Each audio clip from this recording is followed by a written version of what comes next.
উত্তরাঞ্চলের নওগাঁর খুব জনপ্রিয় ঐতিহ্যবাহী খাবার হচ্ছে এই ঝালের পোলাও। মুরগির মাংস, কালো ছোলা, সাধারণ ভাতের চাল দিয়ে তৈরি করা হয় এই ঝালের পোলাও। এক কথায় খেতে অসাধারণ। আধুনিক ফেসবুকের যুগে এক বন্ধু মিলে যায় আমার নওগাঁর। সেদিন তার সাথে গল্প করতে করতেই তার দেশের বিখ্যাত একটা খাবারের রেসিপি জানতে চাই। তার থেকেই নেওয়া আমার এই আজকের রেসিপি। চলো তোমাদের সাথেও শেয়ার করি। শুরুতেই দিয়ে দিয়েছি পাতিলে বেশ কিছুটা তেল, তাতে দিয়ে দিলাম আমি পেঁয়াজ কুচি, দিয়ে দিচ্ছি আমি কিছুটা রসুন কুচি, স্বাদ মতো দিয়ে দিচ্ছি আমি এখানে কাঁচামরিচ, কিছুটা লবণ দিয়ে আমি পেঁয়াজগুলোকে কিছু সময়ের জন্য ভেজে নেব। এটার নাম যখন ঝালের পোলাও, এখানে আমি সব রকমের মরিচই ব্যবহার করব। দিয়ে দিচ্ছি আমি এখানে কিছুটা শুকনো মরিচ, এরপর দিয়ে দিচ্ছি আমি গোটা গরম মশলা, এখানে দিয়ে দিয়েছি আমি দারচিনি, এলাচ, তেজপাতা, কিছুটা কালো গোলমরিচ আর লং। সবগুলো গরম মশলা একটু ভালো করে ভেজে নেব। দিয়ে দিচ্ছি এখানে 1 টেবিল চামচের মতো রসুন বাটা আর 2 টেবিল চামচের মতো আদা বাটা। সামান্য একটু পানি দিয়ে মশলাটা আমি একটু নেড়েচেড়ে নেব। এ পর্যায়ে দিয়ে দিচ্ছি আমি পরিমাণ মতো হলুদ গুঁড়া, মরিচ গুঁড়া, ধনিয়া গুঁড়া আর জিরে গুঁড়া। সবগুলো উপকরণ এখন আমি ভালো করে ভেজে নেব।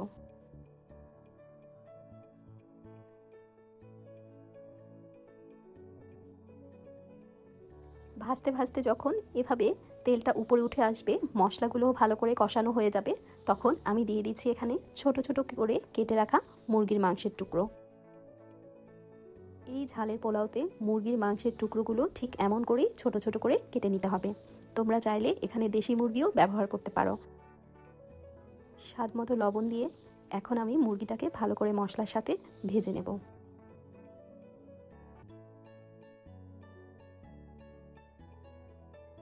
সময় নিয়ে ভালো করে মুরগিটা ভাজতে ভাজতে যখন এভাবে তেল উপরে উঠে আসবে, মুরগিটাও ভালো করে কষানো হয়ে যাবে, দিয়ে দিচ্ছি এখানে সেদ্ধ করে রাখা কালো ছোলা। আমি কিছুটা ছোলা আগে থেকেই ভালো করে প্রেসার কুকারে সেদ্ধ করে নিয়েছি। এরপর এই মুরগিটার সাথে আমি কিছুটা সময় ভেজে নেব।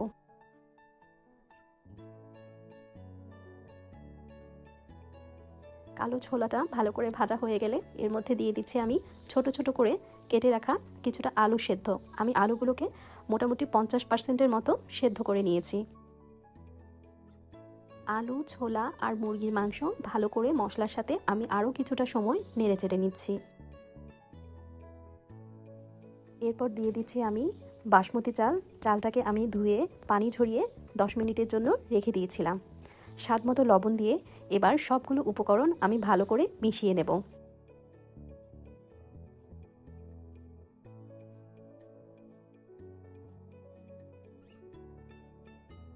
খুব সুন্দর করে চালটা আমার ভাজা হয়ে গিয়েছে। এ পর্যায়ে আমি দিয়ে দিচ্ছি পরিমাণ মতো গরম পানি। পানিটা এমনভাবে দিতে হবে যাতে ঝালের পোলাওটা খুব সুন্দর করে ঝরঝরে হয়, কোনো রকম নরম না হয়। ভালো করে নেড়েচেড়ে এই পর্যায়ে আমি ঢেকে দিচ্ছি। ঢাকনা তুলে একটু পরপর এভাবে পোলাওটাকে নেড়েচেড়ে দিতে হবে। এই পর্যায়ে পানিটা অনেকটাই টেনে এসেছে। আমি আরও একটু সুন্দর করে নেড়েচেড়ে এটাকে দমে এখন রেখে দেব। ঢাকনা দিয়ে ঢেকে উপর থেকে ঢাকনা ছিদ্রটাও আমি বন্ধ করে দিচ্ছি এবং এটা আমি দমে রাখছি প্রায় 15 থেকে 20 মিনিটের মতো। একদম রেডি হয়ে গিয়েছে এই ঝালের পোলাও। রেসিপিটি যদি আপনার ভালো লেগে থাকে তাহলে একটা শেয়ার করে আপনার টাইমলাইনে রেখে দিতে পারেন। যখন বানাবেন ঝটপট করে রেসিপি দেখে বানিয়ে ফেলতে পারবেন।